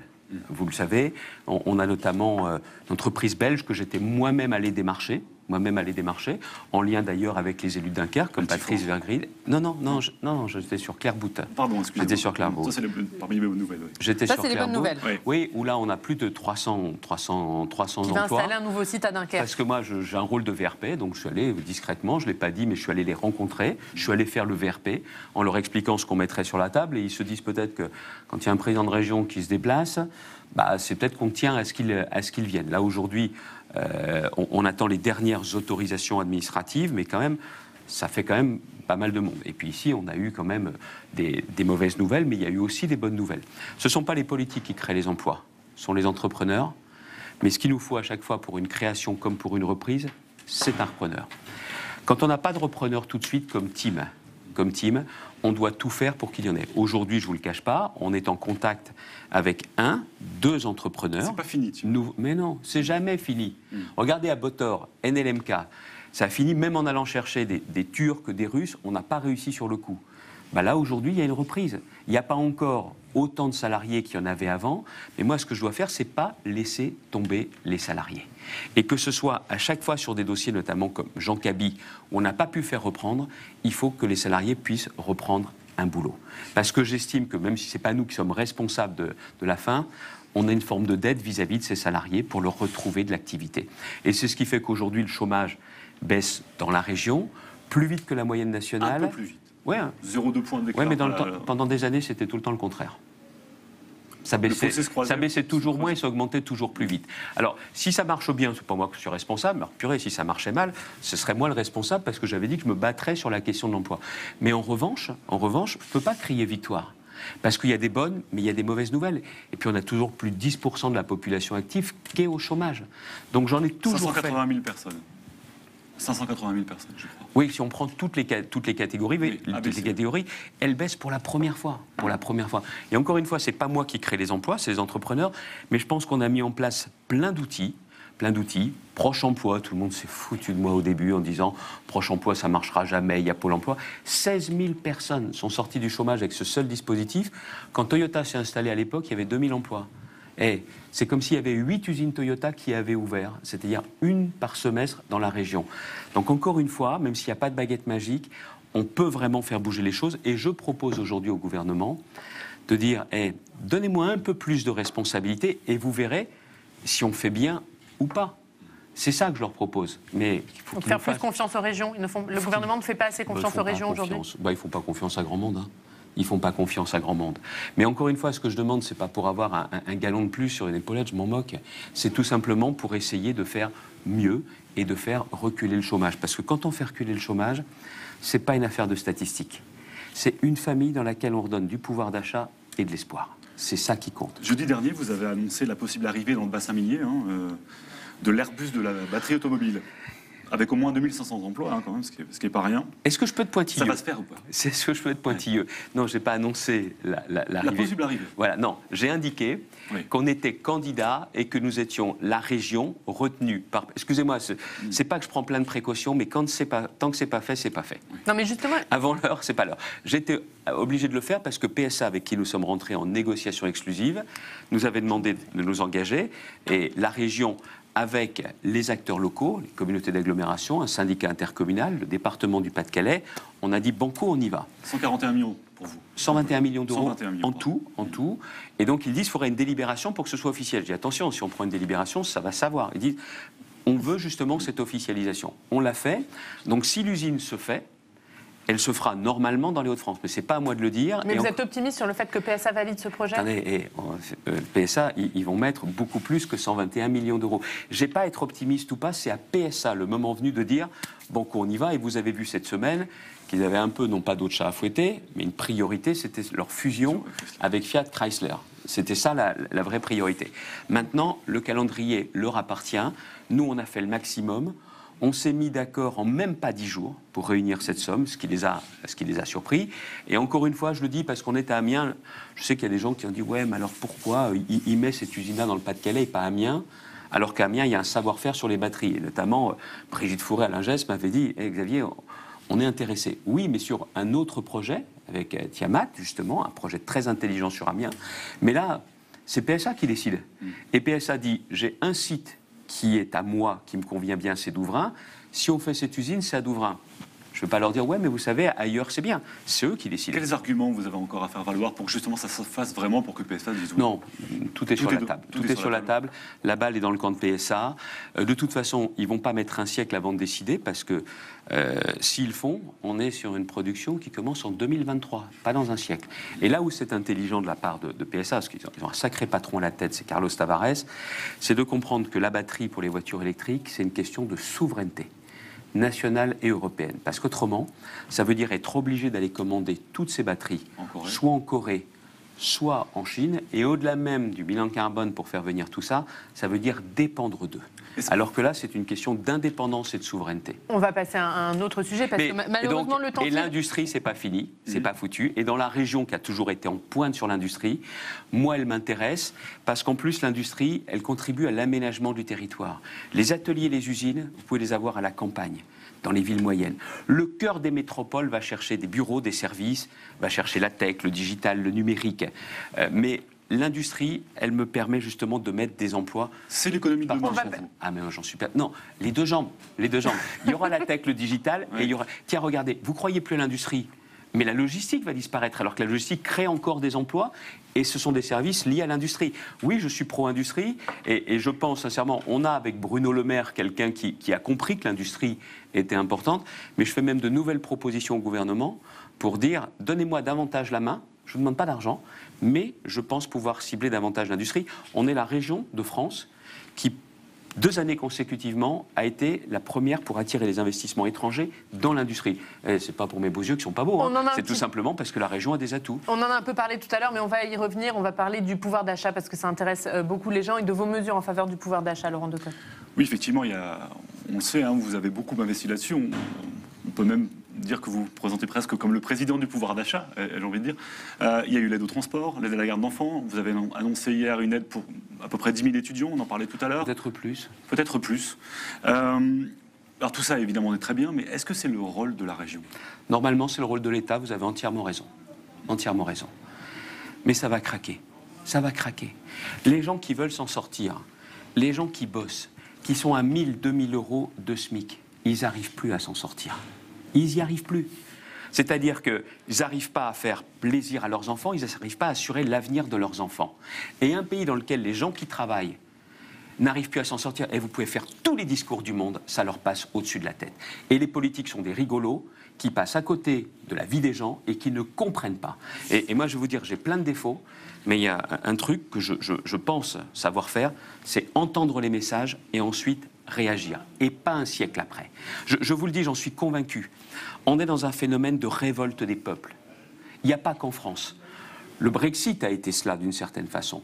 En Europe, prenez en Asie, prenez en Amérique du Sud, les peuples, les gens qui travaillent disent « vous qui décidez là-haut, vous ne comprenez pas notre vie. On ne vous demande pas de la vivre, on vous demande de la comprendre. » Et ce que j'ai compris dans cette campagne de 2015-2016, pour les élections régionales, ces gens disaient « mais on n'y arrive plus, comprenez, on n'y arrive plus. » Et donc ce que j'essaye de faire, dans les moyens qui sont les miens, sans augmenter les impôts, parce qu'il y en a d'autres qui disent que c'est son boulot, l'argent se retrouve dans l'économie. Les impôts, c'est la carte grise. Vous avez très peu de marge de ça n'augmente pas, mais ça baisse, parce que je dois savoir compter. On a fait des économies importantes depuis le début du mandat, on continuera, mais je veux faire moins de discours et aider notamment ceux qui travaillent à s'en sortir. Allez, on va parler d'écologie. Vous parlez, vous, de plus en plus d'écologie, de transition écologique. On a l'impression que c'est une préoccupation assez récente chez vous. Qu'est-ce que c'est? C'est une prise de conscience tardive ou est-ce qu'il n'y a pas un petit peu d'opportunisme électoral? Parce que l'écologie, ça marche dans les urnes en ce moment. L'opportunisme électoral, je vais vous dire un truc. Je ne veux pas me repeindre en vert. Je l'ai déjà dit, je ne veux pas me repeindre, je ne veux pas devenir le bonhomme CTLM tout vert. Pas non plus raconter d'histoire. Mais c'est aussi parce que, vous savez, Bertrand, c'est le mec un peu rond qui s'occupe du social. Et là, c'était ma case. Quand je parle autorité, laïcité, les gens disent « Tiens, il a aussi des idées sur l'autorité et la laïcité ». Bah oui, puis qui ont été mises en œuvre depuis bien longtemps dans ma ville de Saint-Quentin. Et là, l'environnement, ah bon, ça l'intéresse, Bertrand. Bah, il faut savoir qu'à Saint-Quentin, on a un poumon vert, une réserve en plein centre-ville, qui s'appelle le parc d'Île, qui est un trésor et qu'on a protégé et qu'on a cherché à développer au maximum. Mais ça intéressait personne. Maintenant que j'en parle, il doit avoir une idée derrière la tête. Bah, l'idée derrière la tête, c'est la suivante. C'est de marier l'écologie et l'économie. Tiens, tout ce qui est recyclage, économie circulaire, des nouveaux secteurs, le recyclage des articles de sport, parce que dans la loi, il est prévu justement d'avoir toute une nouvelle filière. Bah, c'est dans la loi. Pourquoi je ne le ferais pas davantage dans les Hauts-de-France? C'est des emplois. Et des emplois non délocalisables. C'est la même chose justement pour le mobilier de jardin. Les batteries, si on les produit, ça serait bien qu'on arrive à les recycler dans la région, à leur offrir une nouvelle vie. Donc je suis toujours, je l'assume, avec cette obsession de l'emploi, mais il y a aussi un autre phénomène. C'est la question environnement-santé. On voit la pollution de l'air. On est en train de regarder dans les lycées dès 2020 pour pouvoir faire en sorte que l'on puisse mesurer la qualité de l'air et faire les travaux qui s'imposeront si nécessaire. Et puis si vous voulez aussi vous attaquer au rejet de CO2, c'est dans nos bâtiments à nous déjà pour commencer. Comment on fait pour l'efficacité énergétique? Parce que derrière, si vous avez des travaux à faire, ça donne du boulot. Et puis les arbres. Les arbres également, parce que je me suis rendu... vous savez, 1 million d'arbres, parce que je réfléchis, je demande à des spécialistes, je dis, oh, dis donc, ça fait beaucoup quand même 1 million d'arbres. Et on a regardé, si chaque lycéen de la région avait un arbre à planter, on y est déjà. C'est-à-dire sans même demander à qui que ce soit d'autre. Mais vous les trouverez où ces arbres? Parce qu'en plus vous privilégiez les essences régionales. Plutôt dans la région. On sait que la Voix du Nord a lancé une opération 100 000 arbres. Vous voulez que je vous dise un truc? Vous l'avez lancé, je me suis dit que si un média comme le vôtre, qui est quand même très investi sur des thèmes qui sont moins traités par la politique, pardonnez-moi, mais ce qu'ils font sur le harcèlement, la violence scolaire, et sur les arbres, je me suis dit que je ne devais pas être totalement dans le faux. Et donc la question, ça peut être aussi de contribuer à votre opération, mais de reposer. Pourquoi? C'est pas pour dire j'ai une région plus verte, j'ai des arbres, c'est parce que ce sont de formidables capteurs de CO2. Et on pourrait mettre davantage de poumons verts dans les villes, dans les périphéries des villes, mais aussi dans nos parcs naturels. Et je vous dis, 1 million, quand je demande aux spécialistes, je leur dis quand même c'est énorme tout ça, ils disent non, c'est ce qui permettrait à la région des Hauts-de-France, qui est l'une des moins boisées de France, de pouvoir pas rattraper son retard, mais de pouvoir capter aussi une petite partie. C'est qu'un exemple, c'est un exemple sur 3 ans, il faut maintenant inscrire ça dans des stratégies de très très long terme. Allez, un mot sur le canal Seine-Nord, il nous reste malheureusement peu de temps, c'est le projet qui doit permettre de relier la Seine au réseau fluvial de l'Europe du Nord d'ici 2028. Ça doit faciliter le transport de marchandises et décharger l'autoroute A1 de 500 000 camions par an. Emmanuel Macron a validé l'engagement de l'État à hauteur d'1,1 milliard d'euros sur les 5 que vont coûter ce projet. Est-ce que vous saluez l'engagement d'Emmanuel Macron et du gouvernement sur ce projet? Ils sont venus enfin faire leur chèque. Nicolas Sarkozy, François Hollande étaient venus à 5 ans d'écart en disant ça y est, c'est lancé. Le président de la République dit on fait le chèque. Ils ont tenu leur engagement parce que c'est eux quand même qui l'avaient mis en mode pause, ce projet. Et pourquoi il repart? Parce que c'est la première fois que c'est la région et les départements, 4 départements sur les 5 qui sont traversés par le canal, qui disent vous l'État là, vous n'avez pas trop envie de le faire. Alors nous on prend. Vous faites le chèque qui était promis depuis le début sans créer d'impôt régional. Et nous, on va le faire en le pilotant. Donc c'est en clair. C'est votre lobbying qui a pesé, vous pensez? Pas seulement le mien. C'est parce que j'ai réussi à mobiliser les maires, les présidents de département, les entrepreneurs qui ont dit ce canal, c'est des emplois. Le monde économique me dit c'est 50 000 emplois. Attends, on va se calmer. Si déjà on a la moitié, c'est-à-dire 25 000, ça vaut la peine. Et ce qui m'intéresse, c'est pas seulement de faire passer les péniches, c'est pas les travaux pour construire, c'est après. Avec 4 grandes plateformes, avec notamment Noyon, Nel, Péronne et Marquion, où là, il y aura des emplois. Ce sera des plateformes logistiques et industrielles. Mais c'est surtout une façon d'alimenter Dunkerque, le port intérieur de Lille, Saint-Saulve, Noyon. C'est du boulot. Et là, je montre aussi qu'on peut marier écologie et économie. C'est ça qui m'intéresse. Eh bien, merci beaucoup. Merci Laurent Decotte de la Voix du Nord. Pour la dernière partie de cette émission, on va accueillir Guillaume Desplanques de WEO. Bonjour chez vous, en direct d'Amiens avec WEO TV, La Voix du Nord et le Courrier Picard. Et on accueille donc Guillaume Desplanques de WEO. WEO, c'est la chaîne des Hauts-de-France. Bonjour Guillaume, merci d'être avec nous. On va commencer en parlant d'un homme du Nord, le Guillaume. Oui, effectivement, on va parler de la nomination de Laurent Pietraszewski. Pour vous, ça va changer la donne. Est-ce que Jean-Paul Delevoye, déjà aussi, qui est un homme du Nord, devait-il démissionner? Écoutez, moi je ne rentre pas là-dedans. Cette réforme, c'est une réforme Macron. Voilà, c'est tout. Et s'il y a un responsable de cette réforme, c'est le président de la République. Voilà, c'est tout. Moi, de savoir les conditions dans lesquelles est parti Jean-Paul Delevoye, dans lesquelles nous arrivons, ça ne m'intéresse pas. La question, c'est quand est-ce qu'il nous sort de tous ces blocages et quand est-ce qu'on nous présente une réforme qui soit efficace, qui garantisse le paiement des retraites et qui soit juste, qui remette de la justice dans le système. Il n'y a que ça qui m'intéresse. Alors justement, pour le reste, vous l'avez dit vous-même, je ne suis plus du tout commentateur de tout ça. Mais comment on sort de cette crise? Comment on sort de ces blocages? Mais déjà, c'est quand même une méthode d'amateur du début jusqu'à maintenant. Non mais c'est quand même dingue quand on réfléchit bien. 18 mois, le flou le plus complet, pour à la fin abattre ses cartes et en disant justement aux syndicats qui ont quand même envie de faire évoluer le système, et c'est à prendre ou à laisser, et fermer là. Ça ne peut pas marcher. Ça ne marche plus comme ça. Ou alors, il faut qu'ils disent clairement, une fois pour toutes, que le dialogue social, le président de la République, ça ne l'intéresse plus, et que d'avoir un dialogue avec des syndicats qui veulent aussi rénover, moderniser le pays, ça ne l'intéresse plus. Au moins, ce sera clair. Au moins, ce sera clair. C'est ce que vous pensez? Emmanuel Macron a un problème avec le dialogue social? Ah bah bien sûr, bien sûr. Et puis aussi avec les corps intermédiaires, avec les élus locaux aussi. Avec les élus locaux aussi. Sauf qu'on n'est pas tous des nuls, quoi. Hein. Pas tous des nuls. Il y a des gens qui réussissent à moderniser leur territoire, à faire en sorte que les gens vivent un petit peu mieux. Et puis, encore une fois, la vérité, elle n'est pas qu'à Paris. Moi, je ne suis pas à dire qu'à Paris, rien ne va. C'est juste qu'à Paris, il faudrait juste qu'ils soient connectés. C'est ça, la réalité. Vous parlez de connexion, Xavier Bertrand, sur la chaîne régionale WEO. On est tous les jours sur le terrain, dans notre région, belle région des Hauts-de-France. On écoute la population. On sent que sur cette réforme des retraites, aujourd'hui, malheureusement, eh bien, les gens sont embrouillés. Ils ont l'impression d'être tous perdants, ne comprennent plus. Il y a de l'anxiogène. Vous le savez, il y a ce fameux simulateur de la retraite, nouvelle formule, qui se fait toujours attendre. Une première version a été mise en ligne, j'ai l'impression un peu à la hâte ce jeudi, limité d'ailleurs. Est-ce que vous avez l'impression quand même que cet outil informatique mis plus tôt aurait permis justement d'être moins embrouillé, de savoir peut-être les gagnants, les perdants, mais au moins ça aurait été peut-être plus clair? Je ne suis pas le mieux placé pour vous répondre parce que celui qui a demandé dès le 19 septembre de mettre en place un vrai simulateur, c'est moi. Donc si c'est pour rappeler que c'était moi, c'est sympa de votre part. Oui. Mais le problème, c'est qu'ils ont pensé quoi? Ils ont pensé quoi? Que c'était un piège? Non, c'est tout simplement parce qu'aujourd'hui, celui qui propose une réforme, que ce soit Pierre, Paul, Jacques, Emmanuel, Édouard ou qui que ce soit, les gens ne font plus confiance aux politiques. Et le simulateur, c'était l'idée d'avoir un juge de paix indépendant, validé par les syndicats, qui permettait de montrer si avec la réforme, on y gagnait ou on y perdait. Il y avait 2 ministres ce soir-là sur le plateau de télévision. J'ai dit, mais bonne idée, on va le faire. Ils n'ont rien fait du tout. Et donc ce simulateur, sur la base par exemple de ce qui existe aujourd'hui avec Agir Carco sur les retraites complémentaires, mais il aurait été valable pas seulement sur les retraites complémentaires, d'ailleurs Agir Carco le fait pour toute la carrière, et il y a 2 millions de Français qui vont chaque année. Là vous en auriez eu certainement 20 millions. Ils n'ont pas pris ça au sérieux. Il a fallu que je redemande, voilà 10 jours, pour qu'ils se disent peut-être qu'on fasse son simulateur. Mais pourquoi pour vous? Parce qu'ils n'y voyaient pas clair sur cette réforme ou parce qu'ils ne voulaient pas que les Français voient les effets de la réforme? C'est parce que la réforme du début faisait quasiment que des perdants.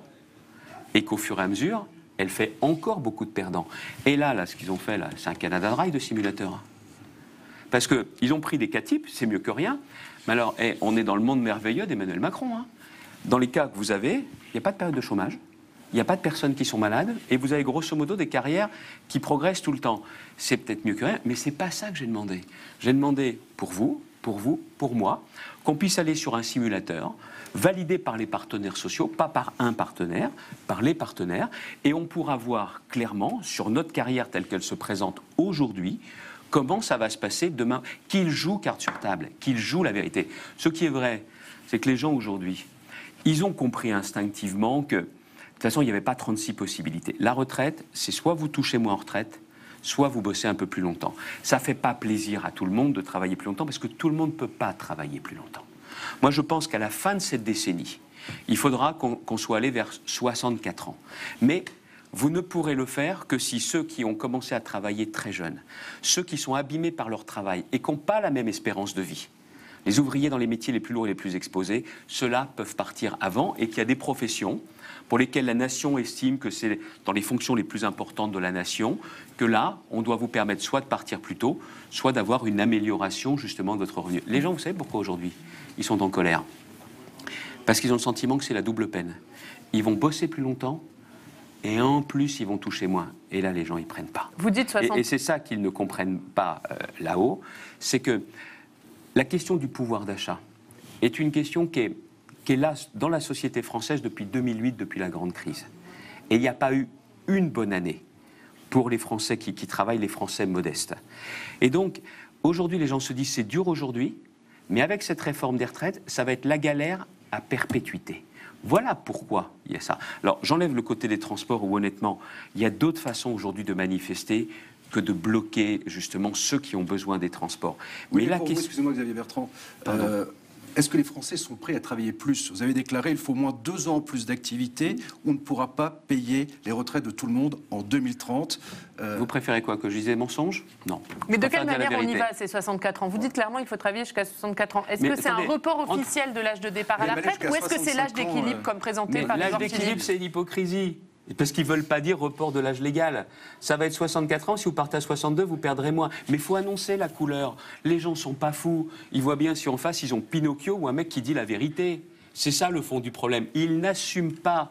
Et donc je suis intimement persuadé que le système universel, la fin des régimes spéciaux, tout ça, ça c'est justifié. Mais si vous voulez mettre en place un vrai système universel, il faut de la justice. Il faut de la justice. Comment on fait avec les syndicats réformistes? Vous voyez bien que la CFDT n'accepte pas cet âge à 64 ans. Comment on fait? Attendez. Moi, je ne suis pas le porte-parole de Laurent Berger, mais ce n'est pas ce qu'il dit. Il dit qu'on mette en place un nouveau système universel, oui, et la question des mesures d'âge ou d'équilibre, bien sûr qu'elles existent. Il n'est pas dans le monde merveilleux, il réalise ceux qui ne veulent rien changer.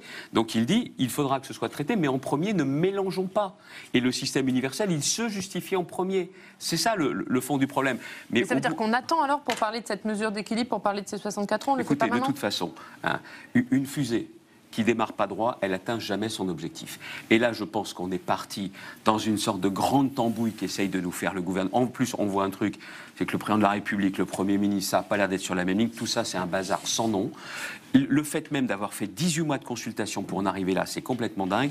Là, aujourd'hui, si on veut en sortir, il faut qu'il y ait un accord avec des syndicats réformistes sur la méthode et sur la finalité. Je le dis très clairement, celui qui me dira que on n'a pas besoin de travailler plus longtemps, soit l'âge, soit la durée de cotisation, celui-là, c'est un menteur. C'est un menteur. Mais une chose est certaine, c'est que si vous ne dites pas la vérité, les Français, eux, ils vous font plus confiance. Xavier Bertrand, on va plutôt vers un pourrissement, une sortie de crise. Je rappelle qu'il y a une nouvelle journée interprofessionnelle, c'est quand même le 9 janvier. J'ai eu à gérer. Vous l'avez vu, la Gazière sont en train de faire des coupures de courant. Ce ne sont pas des actions de trop. C'est pas normal, ça. Ce sont des actions de trop. Elles se multiplient d'ailleurs, ces coupures de courant, dans des galeries marchandes. Nous sommes en fin d'année. On a eu la crise des Gilets jaunes en décembre dernier. Maintenant, ce sont cette contestation sur cette réforme de retraite. On n'arrive pas un petit peu à saturation? Bien sûr que les Français sont à saturation. On a déjà connu un mois de décembre terrible l'an dernier. Il y a eu le mouvement des Gilets jaunes au début, puis après, il y a eu la question des violences, notamment avec les Black Blocs. Et là, la période de fête de fin d'année, les gens disent vous ne pouvez pas nous laisser bosser ou nous laisser préparer justement les fêtes pour nous retrouver en famille. C'est sacré, la famille, je le disais tout à l'heure. Et c'est pour ça que d'avoir voulu faire ça en décembre, là, le gouvernement porte l'entière responsabilité. Mais une chose est certaine, il ne faut pas d'amalgame. Quand je vous dis ça, je vous dis qu'il faut une réforme des retraites. Je vous dis que si vous n'avez pas le courage de dire qu'il faudra travailler plus longtemps, vous ne pourrez pas mettre de la justice. Parce que même la question des 1 000 euros, je le dis d'autant plus, celui qui a porté ça dans le débat fin mars, dans une interview dans le journal Dimanche, c'est moi qui mets pour la première fois 1 000 euros. Sauf que c'est comme pour tout le reste. Ils ont tendance parfois à reprendre certaines idées, mais en les détournant. Un exemple, moi je propose 1 000 euros, y compris pour ceux qui sont déjà en retraite et qui touchent leur retraite. Parce qu'on ne peut pas continuer à avoir des commerçants, des indépendants, des agriculteurs qui auront 1 000 euros pour les futurs, mais pas pour ceux qui sont en retraite. Tiens, c'est l'exemple, vous savez, de la fameuse prime Macron que je propose l'an dernier, et d'ailleurs à l'époque, président de la République, Premier ministre, disent que c'est une idée, c'est à moi qu'ils vont reprendre. La première année, ça touche 4,5 millions de personnes. Cette année, ils sont en train de la flinguer, de l'étouffer. Parce que il faut soumettre ça à un accord d'intéressement. Ça veut dire que les petites entreprises qui faisaient, elles ne peuvent plus le faire. Donc ils ont changé les règles du jeu. Ils ont une fichue tendance, quand il y a une idée simple, qui peut être de bon sens, pas seulement la mienne, j'en avais parlé avec des chefs d'entreprise, parce que c'est encore une fois leur méthode techno, à juste... tout ce qui est de l'or, ils le transforment en plomb. C'est dingue, hein? Xavier Bertrand, Marine Le Pen a déclaré, c'était cette semaine, il n'y a que des perdants, tout est à jeter dans cette réforme.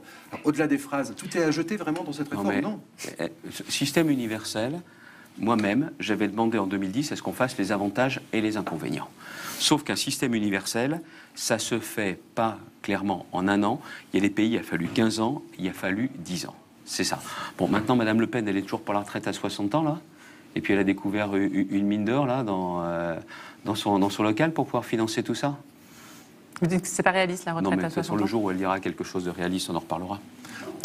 Un mot juste sur la proposition de Laurent Berger qui lui propose une hausse de cotisation pour financer le régime. Ça, c'est une bonne piste? C'est du pouvoir d'achat en moins. Et donc je vous l'ai dit tout à l'heure. Non, mais moi, ma ligne rouge, c'est le pouvoir d'achat. Et si on travaille plus longtemps, on ne baisse pas les pensions. Mais il faut cette règle d'or. Quand on a eu à faire des réformes en 2008, on a dit aux salariés, parce qu'ils n'étaient pas tous contents qu'on change justement l'âge, c'était de dire, si vous jouez le jeu en travaillant plus longtemps, on vous garantit qu'il n'y aura pas de baisse. Ça a été le cas. Ça a été le cas. Ce que le gouvernement ne comprend pas, c'est qu'on est clairement aujourd'hui sur un problème de pouvoir d'achat généralisé dans ce pays. Et ce n'est pas les mesures post-Gilets jaunes qui ont réglé le problème, parce que quelqu'un qui travaille 2 salaires avec 2, 3 ou 4 enfants qui ne payent pas d'impôt sur le revenu, il n'a pas eu la baisse de l'impôt sur le revenu. Je parlais juste avant avec vous du Rassemblement national avec cette déclaration de Marine Le Pen.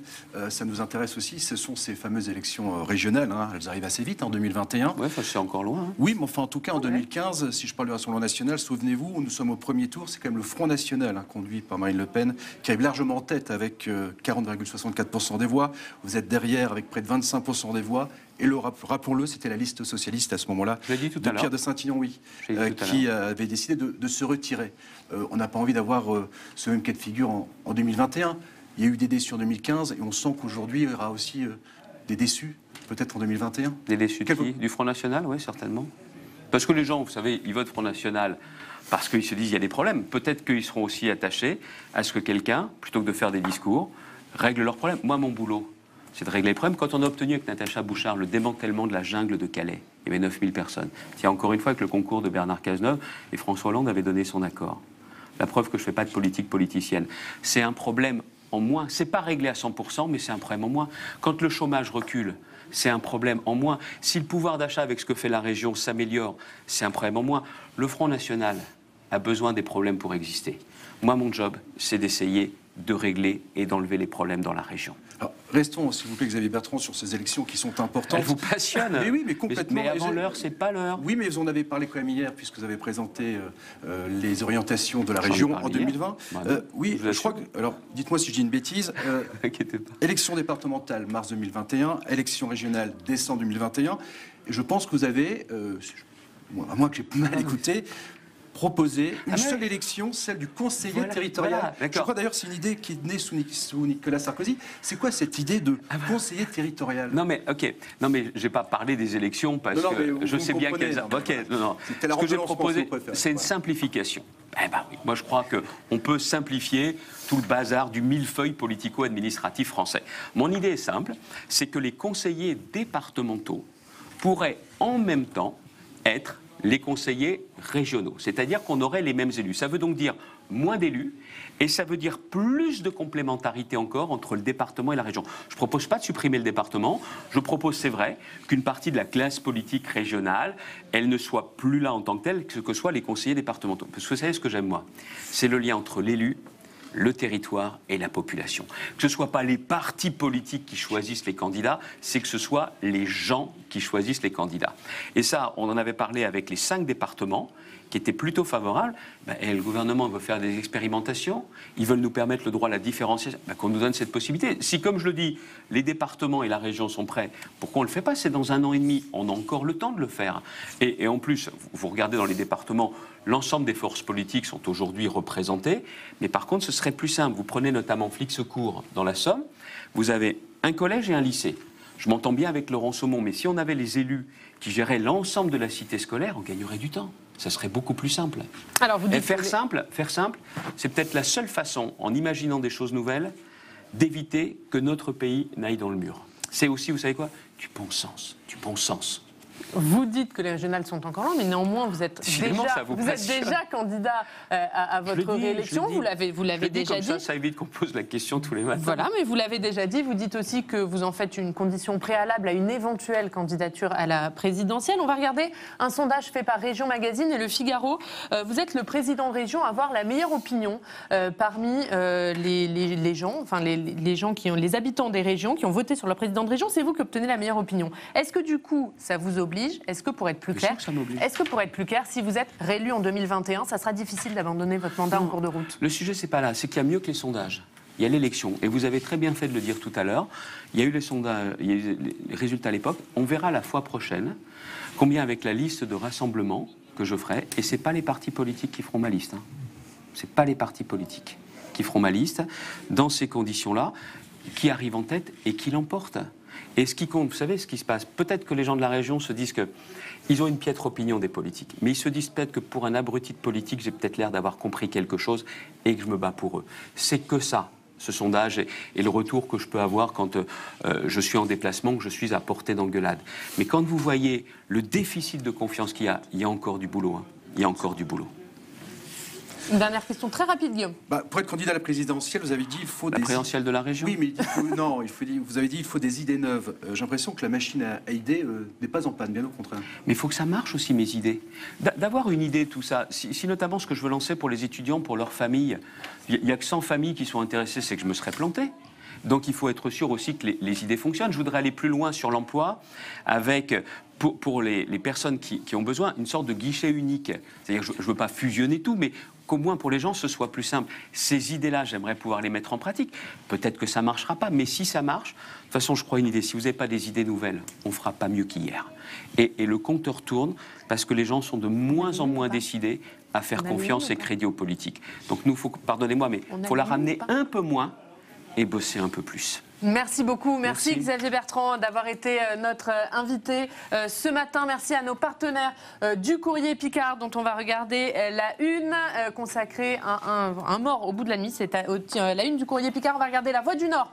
La Voix du Nord qui fait sa une sur les grèves quand la grève fait disjoncter. Et merci à WEO de nous avoir accueillis. Merci à tous de nous avoir suivis. C'était la dernière émission de l'année. Merci Xavier Bertrand. On se retrouve donc à partir du 13 janvier. On vous souhaite d'excellentes fêtes de fin d'année sur Public Sénat.